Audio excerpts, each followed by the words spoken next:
কোরআনে আল্লাহ সুবহানাহু ওয়া তাআলা সেটা উল্লেখ করে দিয়েছেন ফেরাউনের কথাটা কি ছিল। অথচ আমরা জানি হাদিসে আছে যার শেষ। আজকের বিষয়টি নিয়ে আলোচনা করবেন দেশের প্রখ্যাত আলেমে দ্বীন, অত্যন্ত জনপ্রিয় সুপরিচিত একজন বক্তা শেখ মাহমুদ বিন কাসিম। রব্বিক লাম লা ইয়ানফাউ নাফসান ঈমানুহা লাম তাকুন আমানাত মিন ক্বাবল আও কাসাবাত ফি ঈমানিহা খায়রা কুল ইনতাযিরু ইন্না মুনতাযিরুন।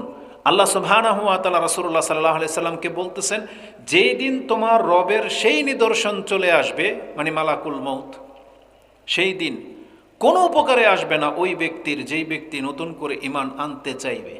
যে এখন হয়তো পশ্চিম দিক থেকে সূর্য উঠে গেছে বা তার মালাকুল মউত তার সামনে উপস্থিত হয়ে গেছে, আর সেই ব্যক্তি তখন বলবে যে আমি ঈমান আনছি, আমি তওবা করতেছি, সে আল্লাহর প্রতি বিশ্বাসী হবে। আল্লাহ বলছেন সেই দিন আর কোনো উপকারে আসবে না।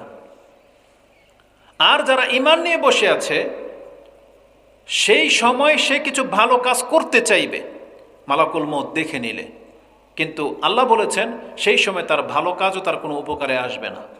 মানুষ যে মালাকুল মউত দেখে নিলে ঈমান নিয়ে আসে এবং ভালো কাজ যে করে, এর জবাব আল্লাহ কোরআনে দিয়ে দিয়েছেন।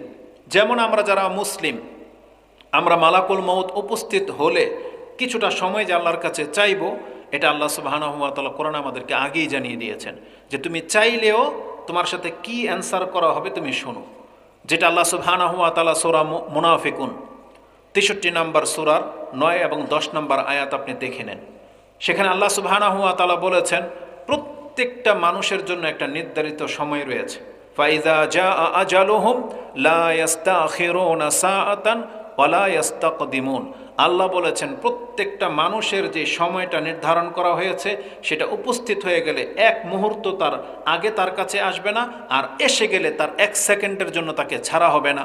যেটা আপনি সূরা নাহাল ১৬ নম্বর সূরার সম্ভবত ৬১ নম্বরে রয়েছে। আর মুনাফিকুনের মধ্যে কি আছে? সে মালাকুল মউত দেখে নিলে সে বলবে রব্বি লাউলা আখারতানি ইলা আজালিন কারিব, আল্লাহ তুমি যদি আর একটু সময়ের জন্য আমাকে ছেড়ে দাও, ফাআসাদ্দাকা ওয়া আকুম মিনাস সালিহিন, তাহলে আমি সৎকর্মশীল হই এবং দান সাদকা করে তোমার সামনে উপস্থিত হব, মাত্র কয়েকটা সেকেন্ড আমাকে ছেড়ে দেওয়া হোক। জবাবে আল্লাহ কি বলবে? যে ঠিক আছে, তোমাকে অনুমতি দেওয়া হবে না। এই আয়াত কিন্তু প্রত্যেক জুমায় রাসূলুল্লাহ সাল্লাল্লাহু আলাইহি সাল্লাম জুমার সালাতে পাঠ করতেন। একটা বর্ণনায় রয়েছে যে তিনি ২টা সূরা দিয়ে এই জুমার সালাত আদায় করতেন।